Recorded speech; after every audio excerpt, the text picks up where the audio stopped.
বন্যায় ক্ষতিগ্রস্তরা এখনো সরকারি সাহায্য থেকে বঞ্চিত। বন্যার ফলে বহু মানুষের কাজ নেই, খাদ্য নেই, অথচ সরকার তাদের পাশে নেই। মঙ্গলবার এ সমস্ত অভিযোগ নিয়ে রাজপথে নামে সিপিআইএম। সে মিছিলে হাঁটেন প্রাক্তন মুখ্যমন্ত্রী মানিক সরকার সহ অন্যান্য নেতৃত্ব। তারা এদের মিছিল করে পশ্চিম ত্রিপুরা জেলা শাসকের কাছে ডেপুটেশন প্রদান করেন। কর্মসূচিতে ছিলেন প্রাক্তন মন্ত্রী মানিক দে, শঙ্কর প্রসাদ দত্ত প্রমুখ। পরে পথসভায় কেন্দ্র ও রাজ্য সরকারের বিরুদ্ধে তীব্র সমালোচনায় মুখর হন তারা। এখনো উদয়পুর মহকুমার কিছু অঞ্চলে এখনো জল লেগে আছে, সেখানে জল নামেনি। এই পরিস্থিতির মধ্যে মানুষের উপর জোরজবরদস্তি করে বাড়ি ক্যাম্প থেকে বের করে দেওয়া, এটা ঠিক না, এটা অন্যায়, এটা হওয়া উচিত না।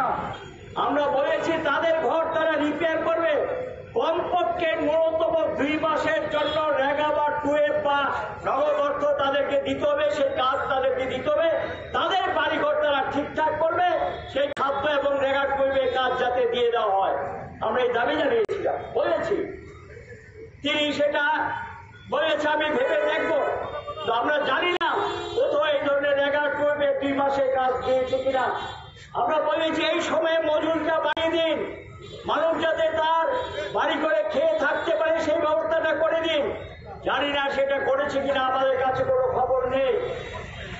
আমরা লক্ষ্য করলাম ক্যাম্পগুলোতে যে চাল এবং ডাল গিয়েছে বা খাদ্য সামগ্রী গিয়েছে, একটা রাজনৈতিক দল যারা শাসক দল কোথাও কোথাও সেটা লুটপাট করে নিয়ে যাচ্ছেন।